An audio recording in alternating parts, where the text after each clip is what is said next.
Welcome to The Explainer. You know, sometimes the biggest, most complicated questions in life have answers hidden in the simplest, most everyday actions. Today we're going to see how one of those actions unlocks a truly profound idea about life, death, and everything that comes after. And it all kicks off with a really simple question. No, really, think about it for a second. That favorite t-shirt you've worn a million times. It starts to get frayed, the color's not what it used to be, maybe it's got a hole or two.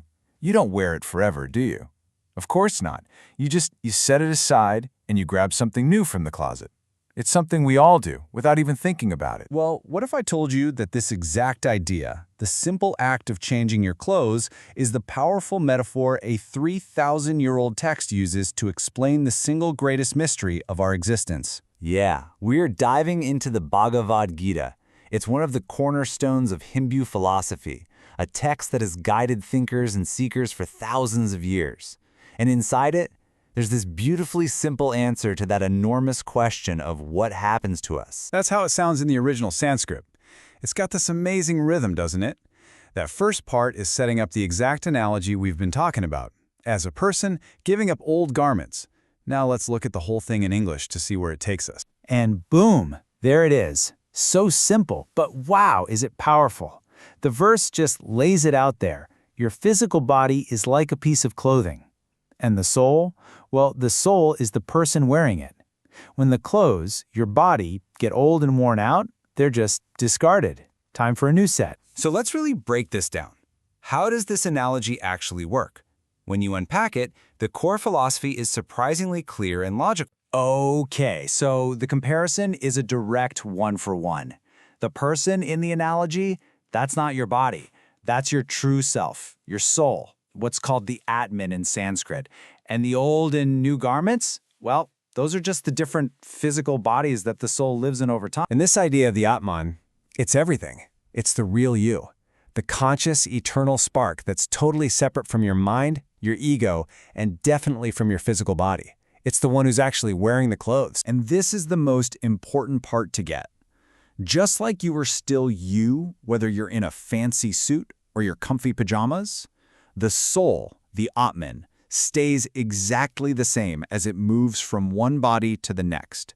The essence, the wearer, is eternal. It's just the outer shell that's temporary. Okay, so if we really take this analogy to heart, what does it actually mean for how we look at our own lives?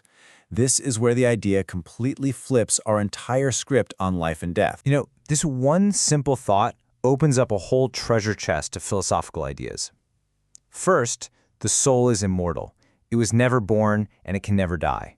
Second, you get transmigration, or what most of us call reincarnation, the soul's journey from one body to another.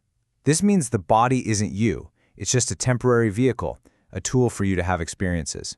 But it also hints at something huge, the law of karma. Your actions in this set of clothes influence the kind of outfit you get next time. And all of this leads to a kind of wisdom, a detachment from focusing on the temporary clothes, and instead focusing on the eternal wearer. So the soul's journey isn't some straight line that just ends. It's a cycle, a loop. The soul enters a new body at birth. It lives, it gathers experiences, it creates karma. At death, it simply takes off that old worn-out coat. After a brief transition, it puts on a new one, and the whole amazing cycle starts all over again. Now, I know this all sounds very deep and philosophical, but the real magic of this idea is how it can actually be applied to our lives right here, right now. How can a 3,000-year-old verse actually change the way you see things today? Well, here are 4 pretty big shifts. 1, it can seriously reduce your fear of death. You start to see it not as a terrifying end, but as a natural transition, just changing clothes. 2, it fosters this incredible sense of compassion. When you realize that the same eternal soul is inside everyone, you see that we're all travelers on the same kind of journey. 3, it makes you focus on your own spiritual growth because you get that your actions, your karma, have real, lasting consequences.